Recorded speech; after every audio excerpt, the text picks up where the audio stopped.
Greetings friends. Thanks for stopping by for a visit. If you enjoy the video, please subscribe. I've gone back and forth on posting this for a while. I'm not really the type to put stuff like this online, and I'm definitely not trying to get attention or anything.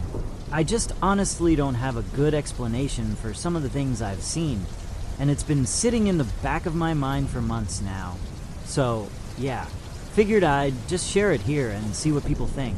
I work night security at a pretty well-known amusement park in Pennsylvania.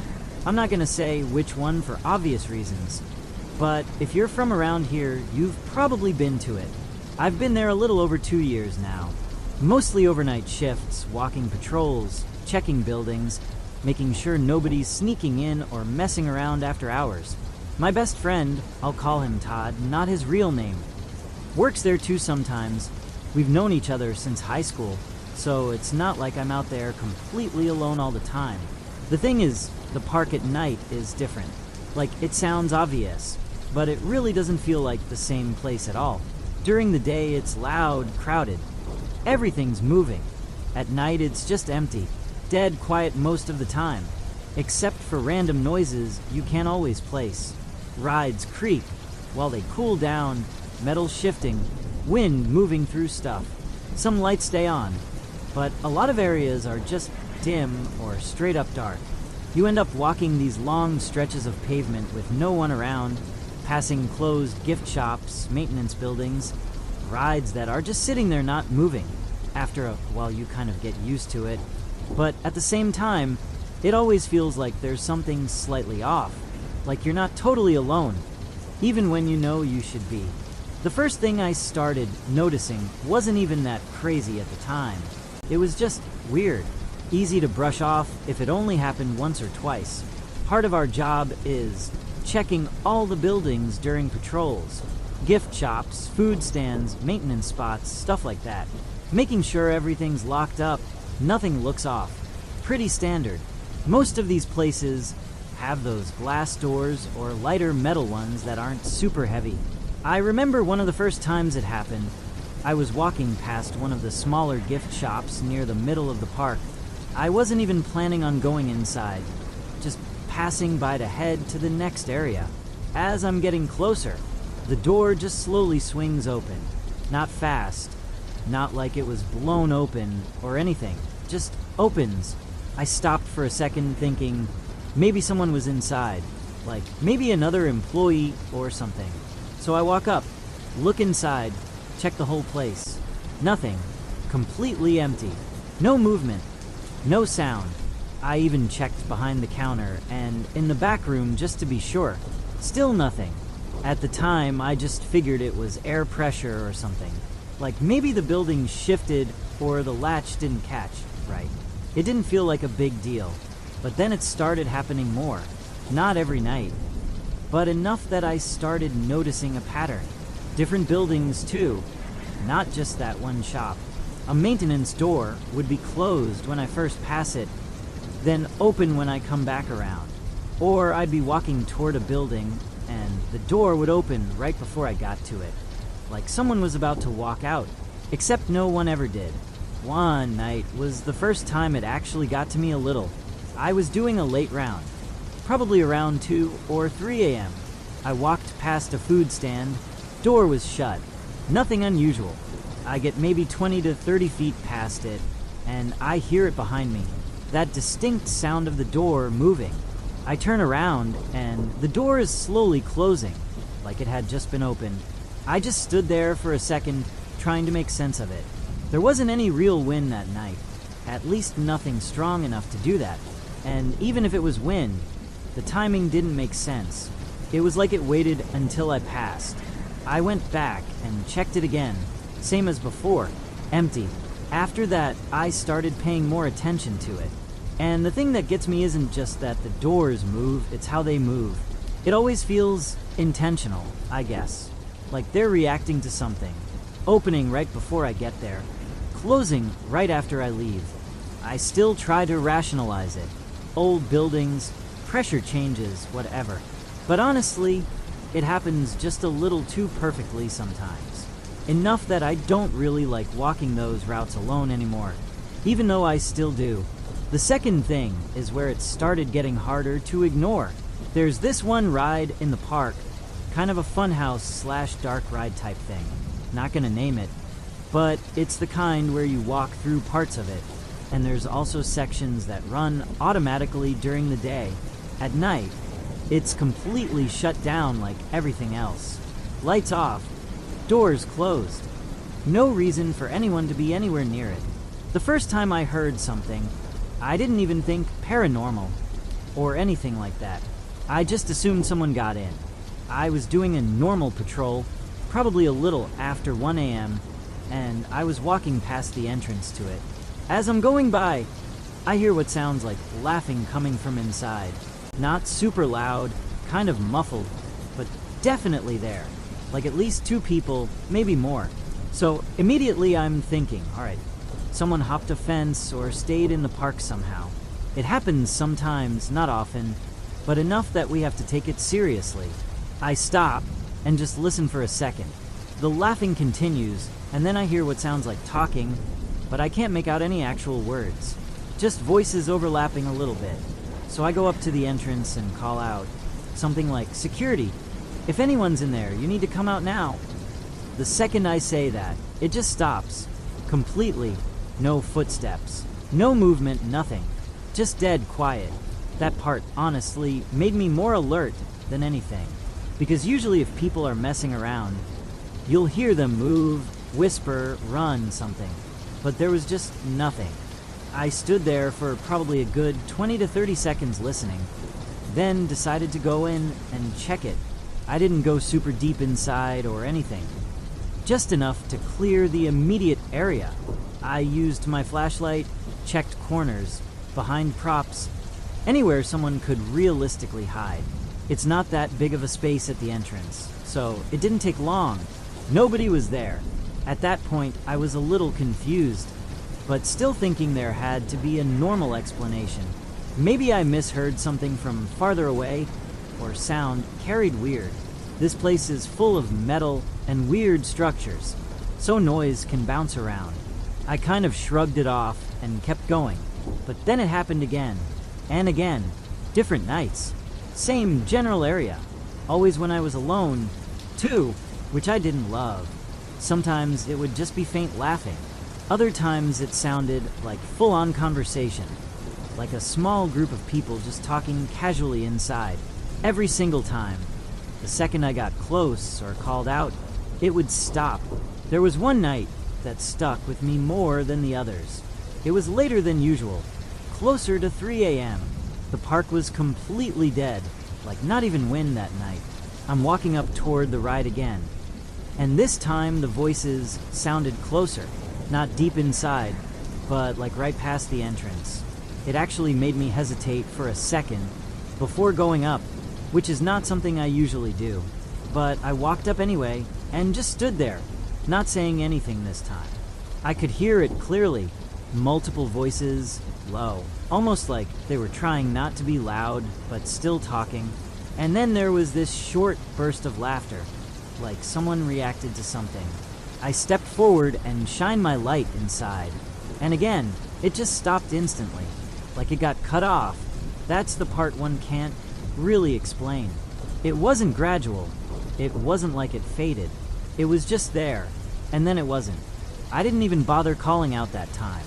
I already knew what would happen. I checked the area anyway, same as before. Nothing. After that, I started avoiding lingering around that ride longer than I had to. I still check it, obviously, but I don't hang around trying to figure it out anymore. I haven't seen anything in there. No shadows, no movement, nothing visual at all. It's just the sound. And honestly, I think that's worse. Because at least if you see something, you can point to it. This is just voices coming from a place that should be completely empty. I haven't told many people at work about that one. I mentioned it to Todd eventually, but I didn't go into a ton of detail at first. I didn't really want to sound crazy, but after a while, it got harder to just ignore it like it was nothing. The last thing didn't even happen to me directly at first. which is probably why it stuck with me as much as it did. I hadn't really told Todd everything up to this point. I might have mentioned the doors once, kind of joking about it, but I never brought up the voices in the funhouse. I didn't want to sound like I was reaching or make it into a whole thing. Plus, you kind of start second guessing yourself after a while. But one night, he brought something up to me out of nowhere.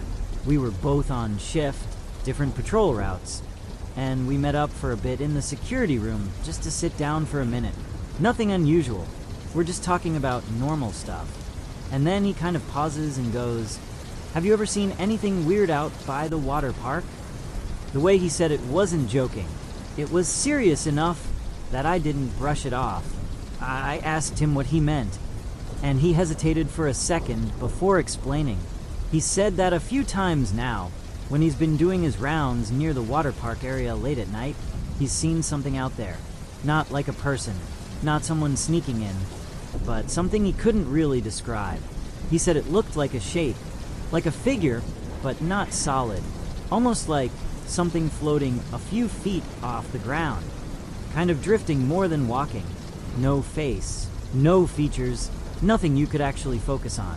Just there, and then gone. I remember asking him if it could have been a reflection or something with the water. There's a lot of surfaces out there that could mess with your eyes at night. But he shook his head right away, said it didn't look like that at all. It wasn't tied to anything around it.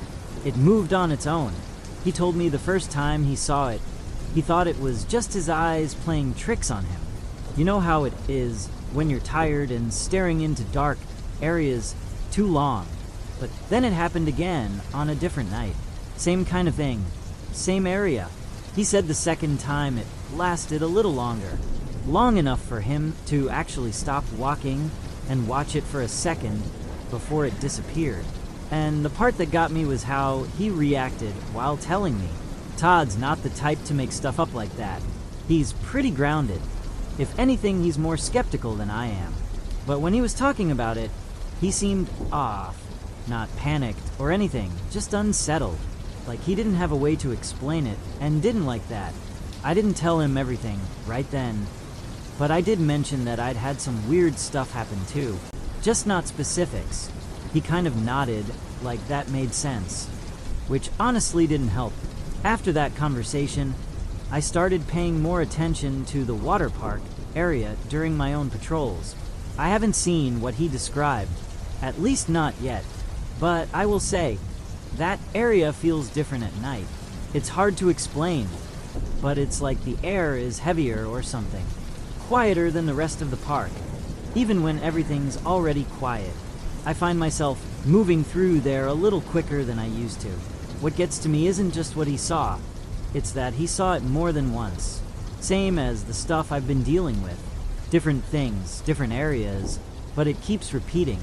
At a certain point, it stops feeling like random coincidences. I don't really know what to make of any of this, honestly. I've tried to come up with normal explanations for everything. Old buildings, wind, sound carrying weird, being tired on night shifts. All of that makes sense to a point, and I still lean toward that when I can. But when you stack everything together, it gets harder to just write it off. It's not like something happens every single night, and it's not like I've seen anything super clear or undeniable. It's just small things that keep happening in ways that don't feel random. Same spots, same kind of experiences, over and over again. I still do my job like normal. I'm not freaking out or anything, and I'm definitely not about to risk my job by making a big deal out of it at work. Most people there probably wouldn't even take it seriously anyway. I just know that some nights feel off, more than they should. Maybe it really is nothing, and there's a logical explanation I'm missing. I'd honestly prefer that. But there are times, especially when I'm out there alone, where it really doesn't feel like I'm the only one walking around.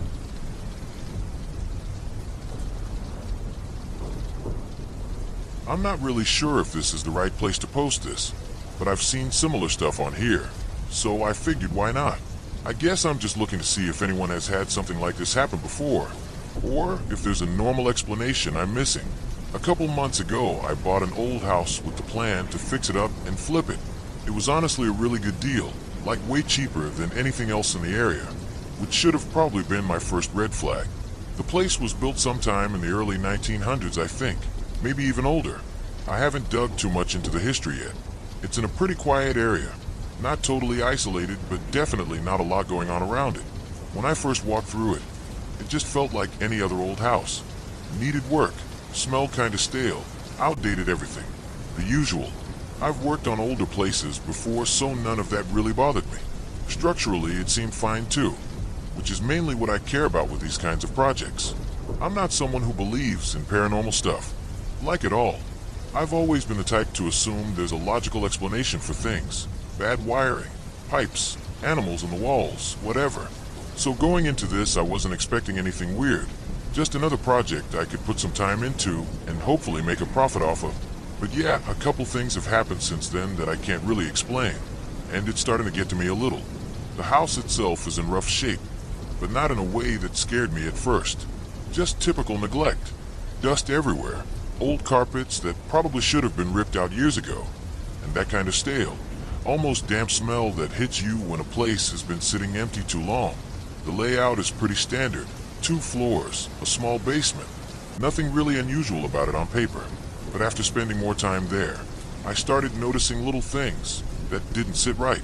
Not anything major, just off. Like the temperature in certain rooms.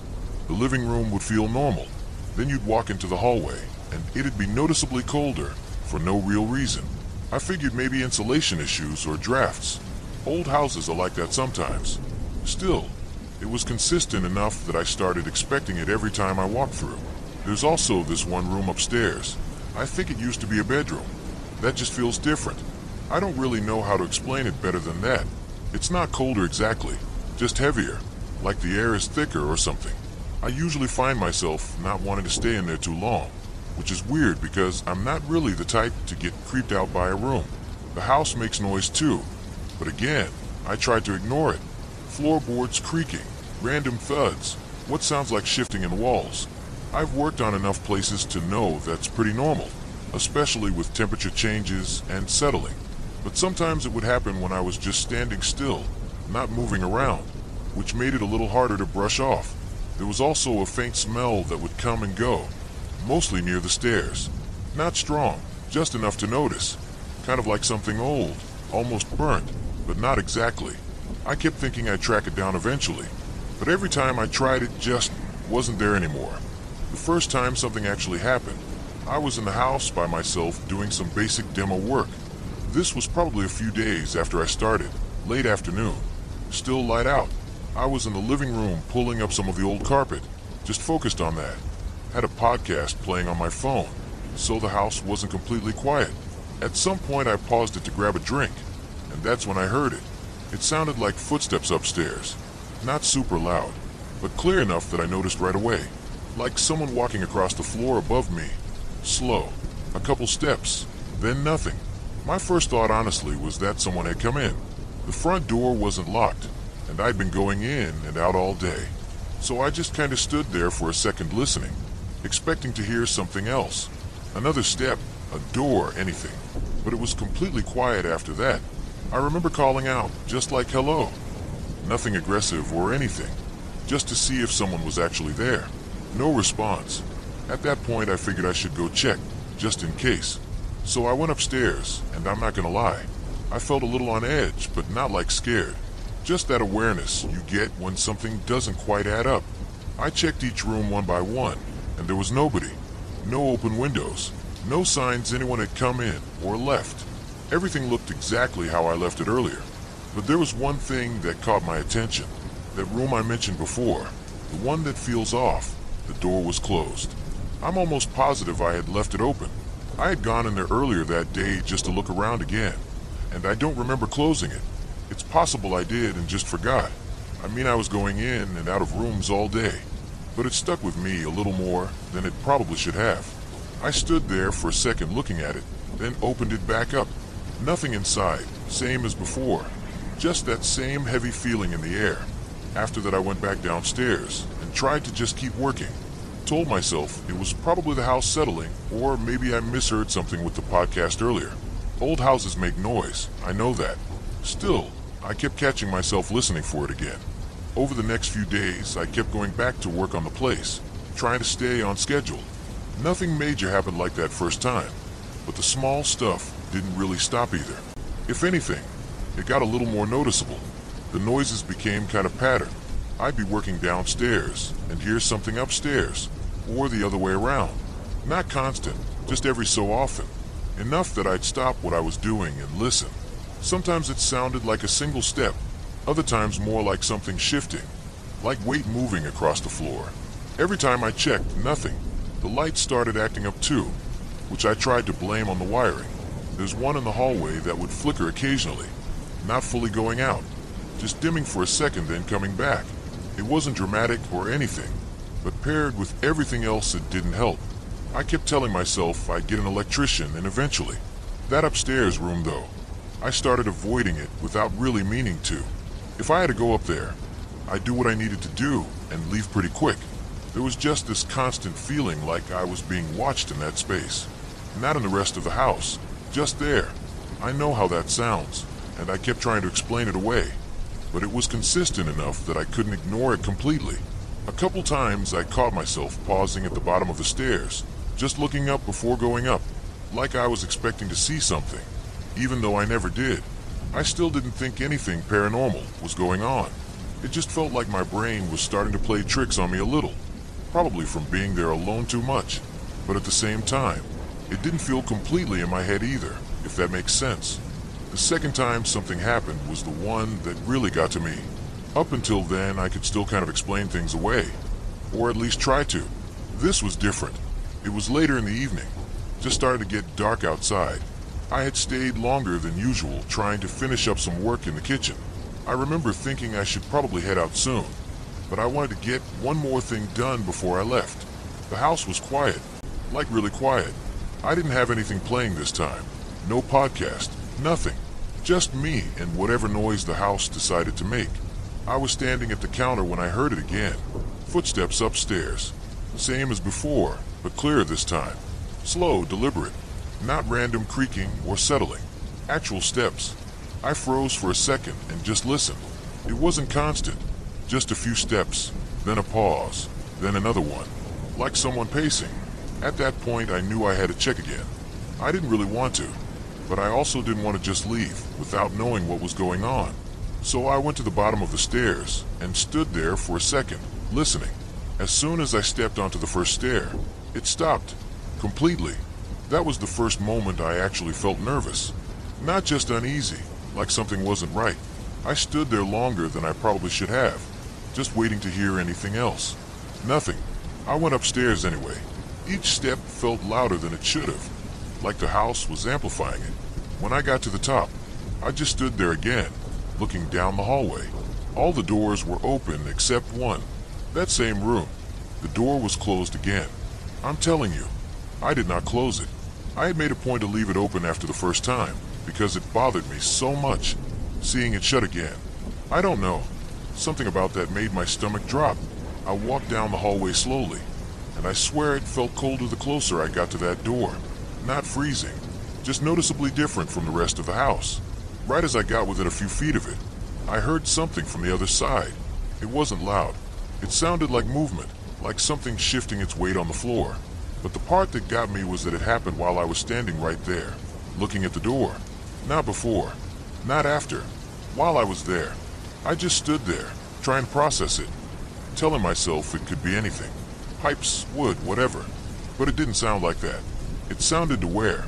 Then I heard it again, slightly closer to the door this time. And I don't know why I did this, but I reached out and grabbed the handle. I hesitated for a second, then opened it. The room was empty. But I'm not exaggerating when I say it felt like I had just walked in on something. The air felt heavy, almost like pressure, and it was colder than the hallway. I stood there for maybe 5 seconds, just scanning the room, trying to find literally anything that could explain what I heard. Then, behind me, from the hallway, I heard a single, clear step, right outside the room. I turned around immediately, like fast enough that I almost lost my balance. There was nothing there. The hallway was empty. That's when it hit me that whatever I heard in the room wasn't the same thing I just heard behind me. And that was enough for me. I backed out of the room, didn't even bother closing the door, and went straight downstairs. I grabbed my stuff and left without finishing anything else. I didn't run or anything, but I definitely didn't take my time either. I sat in my car for a while after that, just thinking about it, trying to make sense of it. I still can't really explain it in a way that feels right. I didn't go back the next day. At first I told myself it was just because I needed a break, which wasn't totally a lie. I'd been putting a lot of time into the place, and figured a day or two off wouldn't hurt. But if I'm being honest, I just didn't want to be there. Not after that. I kept replaying it in my head. The footsteps upstairs, the door being closed again, the sound from inside the room, then that step behind me in the hallway. It's like the more I thought about it, the less it felt like random noise, and the more it felt intentional, I guess. Like something was moving around me. Not just happening around me. After a couple days I did go back, but only during the daytime, and I didn't stay long. I told myself I needed to keep the project moving, but the whole time I was there I felt on edge. I kept listening for something, anything, even when it was completely quiet. What really got me was how the first incident didn't feel so harmless anymore. At the time I brushed it off, but now it just felt like the beginning of whatever this is. Like I missed something obvious. I haven't gone back in the evening since then. I keep finding reasons not to. There's still a lot of work that needs done, and I know I can't just leave it sitting forever. But I've definitely been hesitating more than I expected. I'm still trying to tell myself there's a normal explanation for all of it. I just haven't figured out what that would be yet.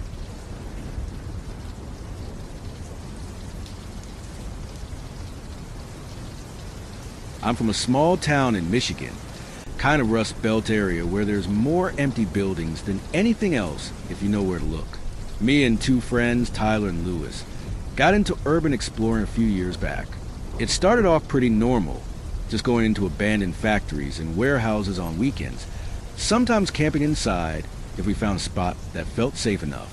Most of the places around here are old industrial sites, textile mills, auto parts warehouses, steel processing plants, stuff like that. Half of them have been sitting empty longer than we've been alive. We usually pick places that aren't too obvious because we're not trying to get arrested or anything. Just curious, I guess.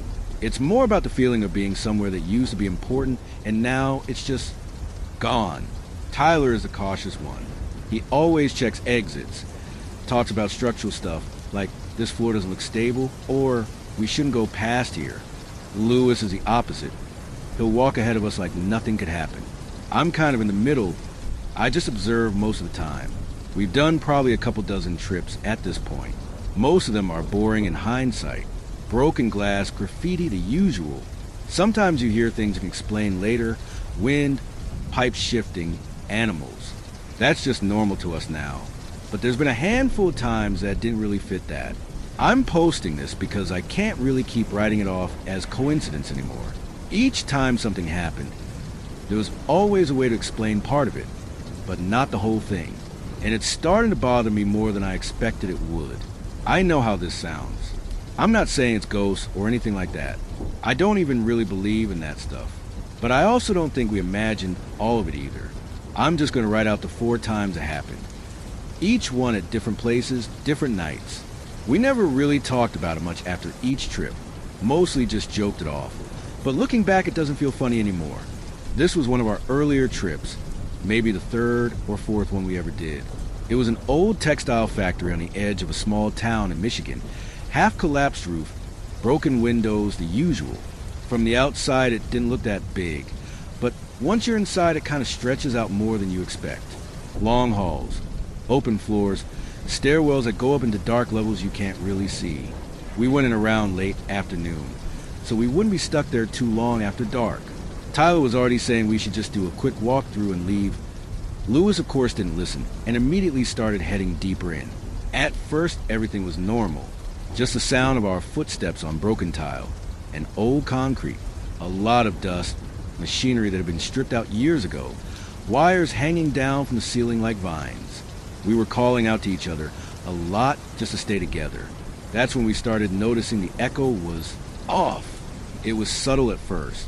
Tyler called out to Lewis from one of the side halls, just saying, "Yo, where you at?" And we all heard it bounce back like normal. But then there was a second echo after it.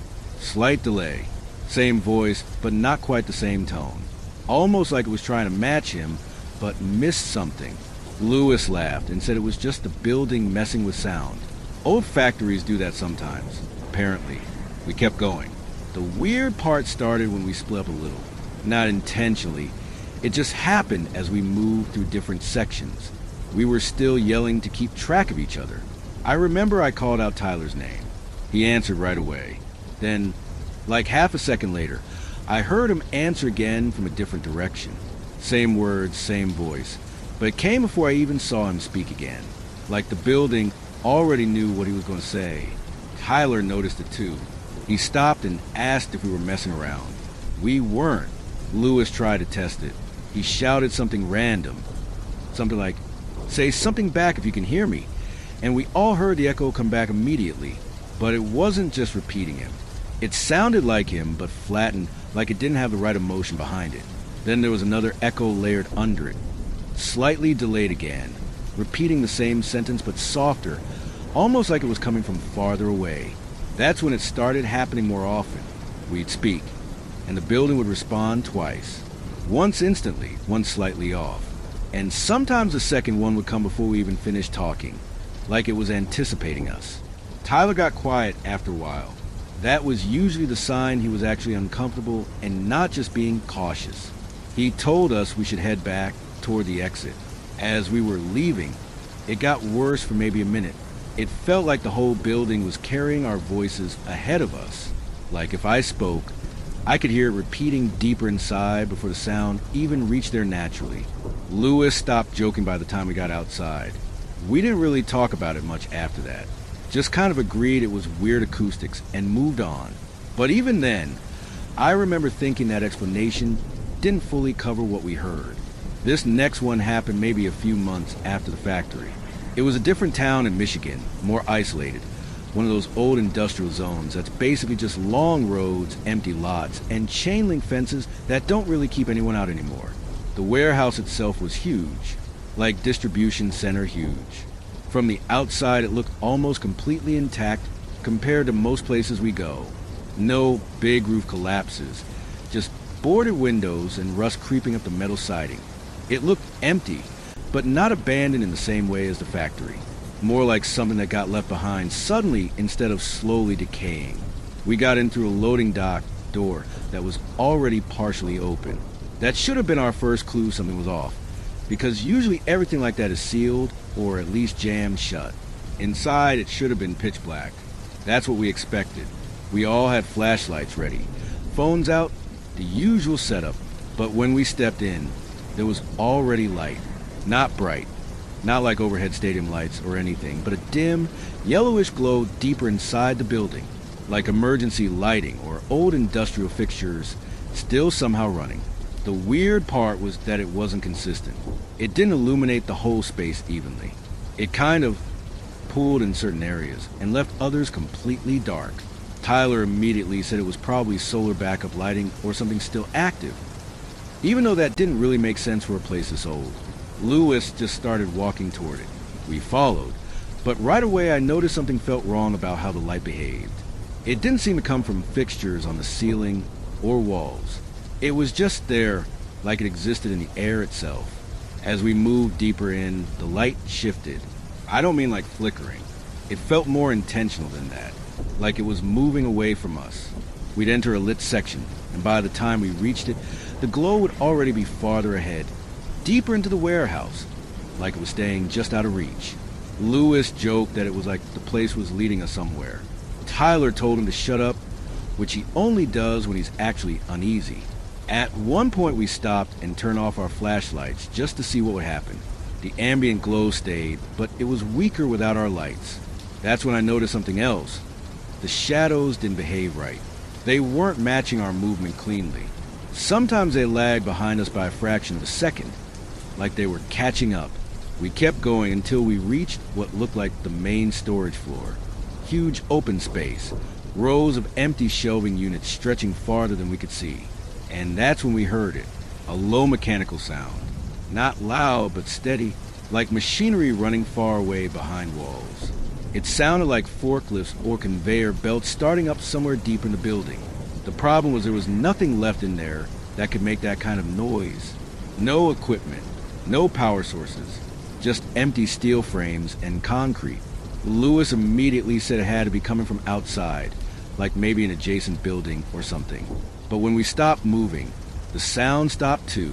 Tyler pointed that out right away. He said, "It's reacting to us." We laughed it off at first, but then we tested it without really meaning to. We walked a few steps forward. The sound started again, matching our movement like it was synchronized.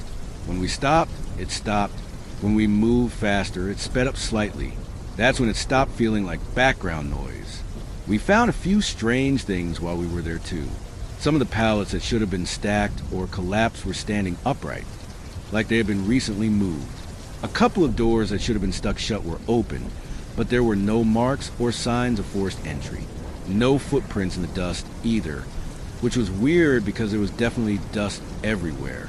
The deeper we went, the more it felt like the warehouse was already aware of us being there, not in a dramatic way. Just like we were walking through a space that had already adjusted itself around our presence. We didn't stay long after that. Lewis was the first to say we should leave, which almost never happens. Tyler didn't argue. On the way out, I remember looking back once and seeing that faint light still moving deeper into the building again, like it had already forgotten us the second we stopped paying attention to it. We told ourselves it was probably electrical faults or something stupid like that, but none of us really believed that explanation even then. This next one was probably the first time Tyler actually didn't want to go in at all. It was an old industrial site that was partially connected to a long-abandoned medical facility on the same property. At least, that's what the record said.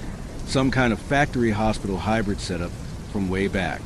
From the outside, it looked smaller than the other places we'd been to, but inside it was confusing. Hallways that didn't line up right. Doors that opened into rooms that felt like they should be in a different part of the building. We were maybe an hour in when we found the stairwell. It didn't make sense immediately. It was tucked behind what looked like a maintenance corridor, almost hidden like it wasn't meant to be part of the main structure.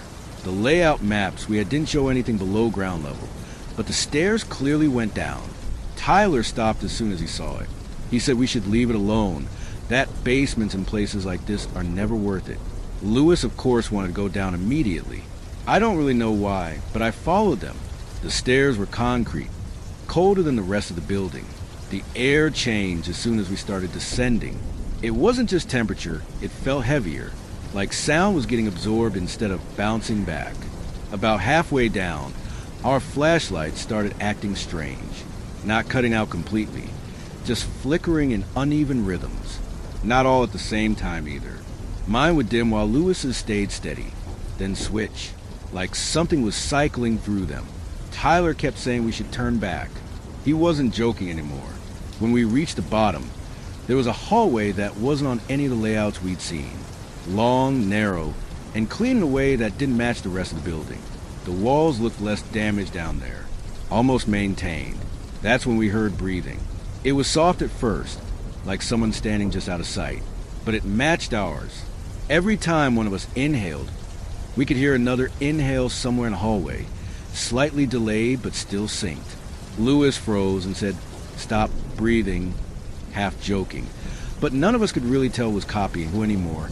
We found markings on one of the walls, tally marks scratched into the paint, and names written underneath them. Most were faded or crossed out. One of them looked like Lewis, but it wasn't exactly right, just close enough to make it uncomfortable. Tyler said we were leaving immediately after that. We didn't argue this time. On the way back up, the breathing stopped completely, like it had never been there, but the silence felt worse than the sound. This was the last one that really changed how we looked at all the other trips. It was an old mill complex out in a quieter part of Michigan, surrounded by woods that kind of swallow the road before you even realize you're off it. The place was bigger than we expected. Multiple connected buildings, some collapsed, some still standing enough to explore. We decided to camp inside that night. That was already a mistake in hindsight. Tyler didn't want to, but Lewis pushed it. And I think I did too, just because nothing had ever really happened on an overnight before. We picked a large interior room that looked like it used to be some kind of processing floor. High ceilings, broken windows, concrete everywhere. We set up our stuff as the sun went down. It felt normal at first, quiet in the way abandoned places usually are at night. Just wind moving through broken glass and steel frames. But around midnight, things started feeling off. It wasn't immediate, just small gaps in awareness, like conversations that didn't fully connect, or moments where someone would say something, and we'd all pause like we missed the first half of it. Lewis said he heard footsteps outside the building, not just once, repeated pacing. Tyler told him it was probably animals or branches against metal siding, but Lewis was certain it was walking. Then we started hearing voices, not clearly at first, more like muffled conversation somewhere deeper in the mill. It sounded like multiple people talking at once, but we couldn't make out words. The strange part was how close it felt, like it was just outside the room we were in, even though the building was massive. We checked outside. Nothing. No movement, no footprints, just dead, quiet woods. When we came back in, Tyler noticed something weird with the time. His phone said it was almost 3:30 a.m., but he swore it had only been maybe an hour since midnight. I checked mine and got the same thing. Lewis said he thought it was closer to 1 a.m. None of it lined up. We tried to piece it together, but every time we talked about what we remembered, the timeline didn't match. Like each of us had experienced a slightly different version of the same night. That's when Lewis heard his name being called outside the room. We all heard it, clear this time, just Lewis, like someone standing right outside the broken window. He went still immediately, then asked if we were messing with him. We weren't. We looked outside again and saw nothing, but the air felt occupied, like we were interrupting something already happening there. After that, things got worse quickly. We started noticing gaps, small missing pieces of time. One moment we were sitting near the fire, the next it was burned down further than it should have been. Conversations would restart halfway through like they had already happened once before. At one point I looked at Tyler and realized he was staring at me like I had just said something I didn't remember saying. Lewis said he felt like the building was skipping, like a broken recording. The worst part was the sound of multiple voices outside again, but this time they weren't random. They sounded like us.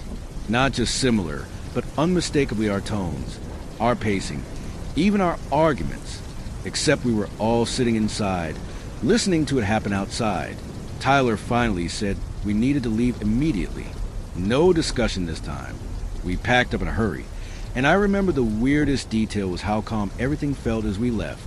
Like whatever was there didn't care anymore once we stopped paying attention to it. We drove back in silence most of the way. The next day, none of us could fully agree on how long we were actually inside that mill. Tyler said it felt like hours missing. Lewis said it felt like it repeated itself. I just remember feeling like we didn't leave when we thought we did. And since then, we've never camped in any of those places again.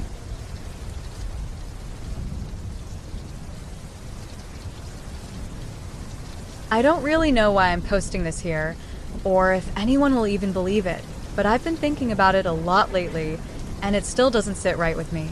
This would have been the summer of 1986. I was about 8, maybe 9. We lived in a pretty typical suburban neighborhood.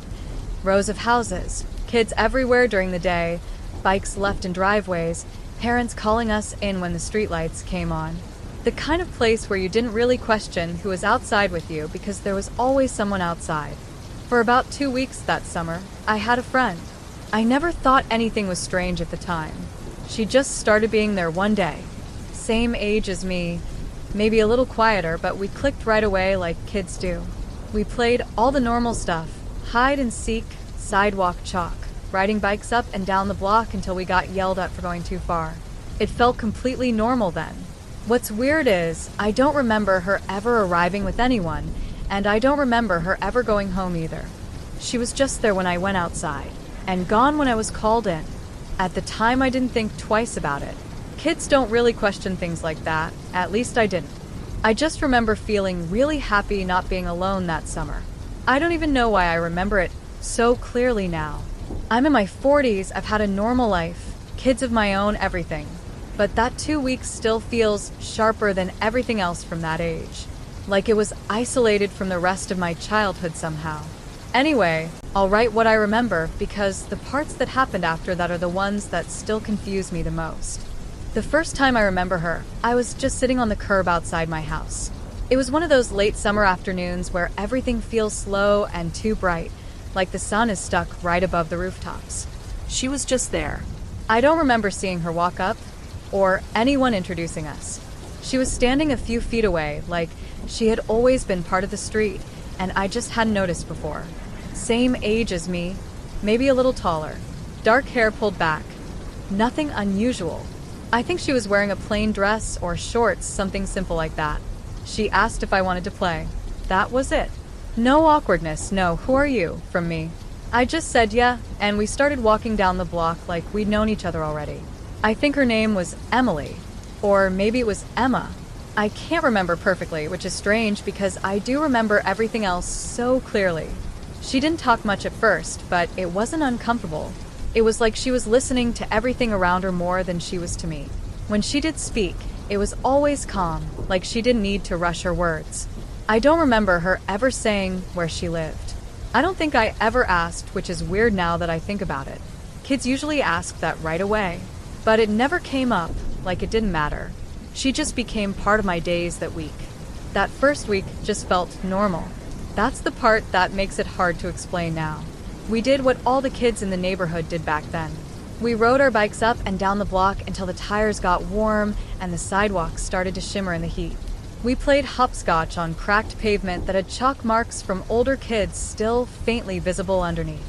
We explored everyone's yards like they were our own little kingdoms, hopping fences we probably shouldn't have been hopping. Sometimes we'd just sit on the curb and talk, or really I'd talk and she'd listen. Other times she'd point out small things I never noticed before, like how certain trees bent differently after windstorms, or how the street sounded different when cars passed at certain times of day. She was always just there, waiting outside when I came out, like she never needed to be called or let out or anything like that. We never really argued or had awkward moments.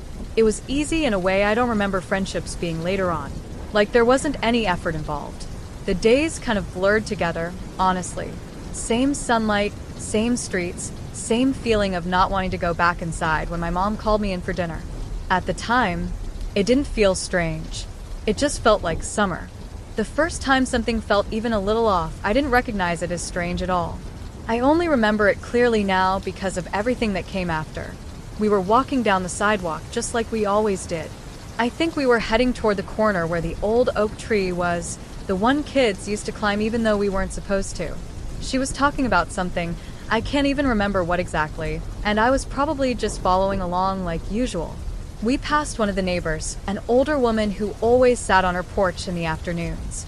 She was watering her plants like she always did, hose coiled around her feet. She looked up when we walked by.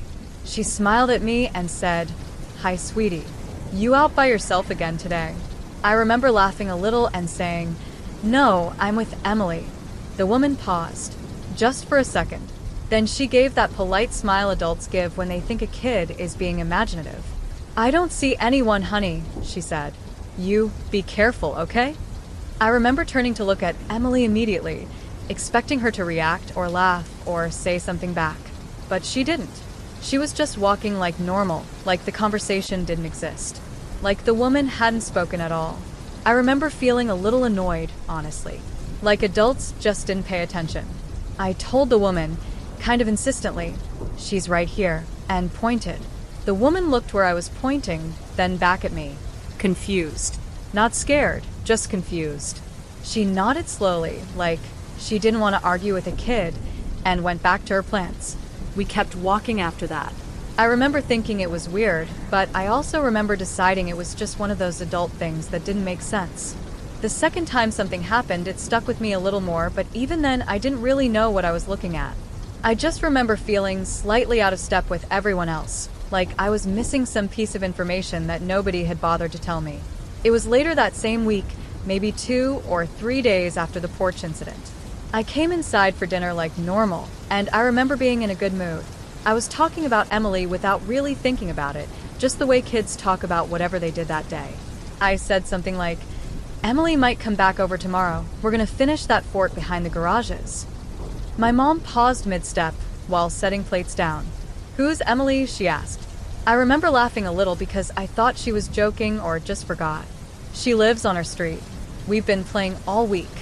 But my mom just looked at me for a second longer than normal, like she was trying to place what I was talking about. "Honey, you've been outside by yourself all week," she said. I remember shaking my head immediately.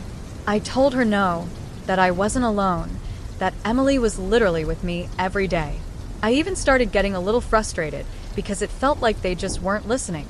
My dad got involved then, asking the same thing, asking where she lived, which house, what her last name was. I didn't have answers for most of it. I realized that as I was speaking, I should have known those things, but I didn't. Still, I insisted she was real. Later that evening, I remember my mom checking in with a few neighbors just casually while I was supposed to be getting ready for bed. I could hear her voice outside, talking through the screen door. I couldn't hear everything, but I remember hearing phrases like little girl, same age, and been playing together. When she came back inside, her face looked uncertain, not scared, just unsure in a way I didn't understand at the time. She told me gently that no one remembered a girl like that living nearby. I remember feeling a weird mix of frustration and confusion, like everyone else had agreed on something I didn't get to be part of. That night, I still went outside thinking I'd see Emily waiting like always, but she wasn't there. By the end of that week, I don't think I even thought about the earlier things anymore. It all just blended into normal summer days again. The porch moment, my parents asking questions, it felt like it had been explained away somehow, like adults always do when they don't want something to be complicated. So when Emily suggested hide and seek, it didn't feel strange at all. It was later in the afternoon, that kind of time where everything starts turning gold and long shadows stretch across the pavement. The neighborhood was quieter than usual. I remember the sound of sprinklers somewhere down the street and a dog barking in the distance. Emily was standing near the edge of the sidewalk when she said it. "Let's play hide and seek," she said, like it was the most natural thing in the world. I remember smiling immediately. I loved that game. I think I said something like, "Okay, but I'm really good at hiding," and she just gave a small nod. Not teasing, not competitive, just accepting it. She said she'd hide first.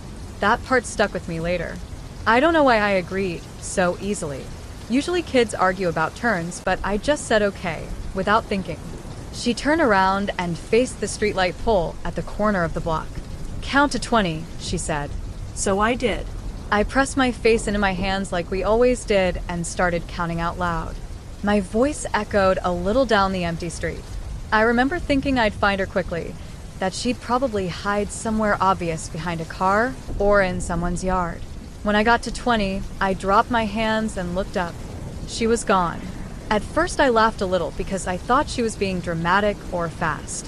I turned around slowly, scanning the usual spots. Behind the parked cars, around the hedges, the side yards where kids always went because no one could see you from the street. Nothing. "Emily," I called out, still smiling at first. No answer. I walked down the block a bit, expecting to catch movement or hear her laugh, like she was hiding just well enough to make it fun. But there was nothing. Not even the sound of rustling leaves. The neighborhood felt too quiet, like someone had turned the volume down without me noticing. I checked the oak tree, the one we always played near. I circled the garages. I even went back to the spot where she told me to count, thinking maybe she had doubled back. Still nothing. That's when the feeling started to change. Not fear exactly, just confusion stretching longer than it should have. Kids don't usually disappear that fast in a neighborhood like ours. There weren't many places to go. I remember calling her name again, louder this time. My voice sounded strange, smaller than I expected. I went up and down the block one more time, slower now, actually looking instead of just searching like it was a game. But she wasn't anywhere. And that was the first time I remember thinking not as a feeling, but as an actual thought. that I didn't know where she went. I think that's when it stopped feeling like a game, even if I didn't understand it at the time. I went back to all the places we usually went first, like my brain was still trying to force it into something normal. Behind the garages where we had been building that little fort out of old boards and cinder blocks. Under the back porch of the house 2 doors down where the ground was always cool and smelled like damp wood. Around the side yards where the hedges were thick enough that kids could disappear for a while without anyone noticing. I remember moving slower, and slower the longer I didn't find her. At first, I was still kind of smiling, like she was going to jump out and yell, "You didn't look there." But that started fading. The neighborhood felt different too. Not busy like it usually was. I don't remember hearing other kids. No bikes, no yelling, nothing. Just the occasional car far away and the wind moving through trees. I called her name more times than I can count. At first normally, then louder, then kind of stretching it out like maybe she just wasn't answering right away. Emily, over and over, like it would make her appear if I said it enough. I even went back to the streetlight pole where we started. I stood there for a minute just looking around, thinking maybe I had somehow missed her walking away or changing spots. But there was nothing. That's when I started checking places I wouldn't normally go alone. The gap between 2 fences where there was a narrow strip of grass and old junk. The side of a shed that smelled like rust and gasoline. Even the small wooded edge behind the last house on the block where kids weren't really supposed to go. Still nothing. The longer it went on, the more I remember this weird feeling starting to build. Not panic exactly, but something heavier. Like I was trying to hold on to something that was slipping out of reach without me noticing when it started slipping. At one point I remember stopping and just standing still, listening. I thought maybe I'd hear her laugh or footsteps or anything that would give it away. But it was just quiet. That's when I started walking faster, almost jogging between spots. My voice got louder without me really deciding to do it. I remember feeling a little frustrated now, like she was hiding too well, like she was breaking the rules of the game somehow. But even that didn't feel right anymore, because deep down I was starting to realize I had looked everywhere I could think of. And she still wasn't there. By the time I finally gave up and walked back toward my house, I remember feeling more confused than anything else. It didn't feel like losing a game anymore. It felt like something had just stopped continuing the way it was supposed to. I stood on the porch for a second, looking back down the street, expecting her to appear the same way she always had. Like she'd just been taking her time. But she didn't. So I went inside. I remember calling out for her almost immediately, still half expecting her to be there somewhere, maybe already waiting like usual. But the house was empty in that way it gets when you've been outside too long, and everyone else has moved on. My mom looked up from what she was doing and noticed my face right away. "Where's Emily?" I asked her. She paused. "Who?" I told her again, more urgently this time, that she was outside, that we were playing hide and seek, and I couldn't find her. That's when the shift happened. My mom and dad exchanged a look I didn't understand then. Not panic exactly, more like concern mixed with confusion. They asked me where she lived. I couldn't answer clearly. They asked her last name. I didn't know. I tried explaining what she looked like, where we usually played, but the more I talked, the more I could feel them getting uncertain. Still, they took me seriously enough to check. My mom went outside and talked to a few neighbors while my dad stayed with me, asking gentle questions, trying to piece it together. I remember sitting on the couch hearing voices outside through the open window. My mom asking if anyone knew a girl named Emily who had been playing with me all week. When she came back in, her expression had changed. No one did. Not a single neighbor remembered her. No family. No house. No one had seen a girl matching what I described. I remember sitting there, trying to argue it, insisting she had been real, that she was just outside a minute ago. But even as I said it, I realized I couldn't point to where she had gone. I remember the way they told me, but it wasn't like in movies or anything. Nobody said anything scary. Nobody said the word impossible. My parents just sat me down that night and tried to explain it gently, like they were worried more about me than what I was saying. They said they had asked around. All the neighbors, the people up and down our street, even the ones a few blocks over. No one knew a girl named Emily. No one had seen a child matching what I described.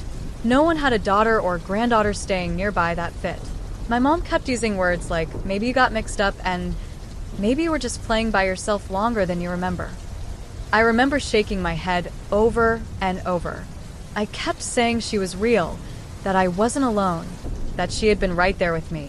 But every time I tried to explain it, I couldn't add anything new. No address, no parents, no house I could point to, just her. And eventually, the room got quiet in that way where no one is arguing anymore, but nothing is solved either. That was the first time I remember feeling like something had been there that no one else could see.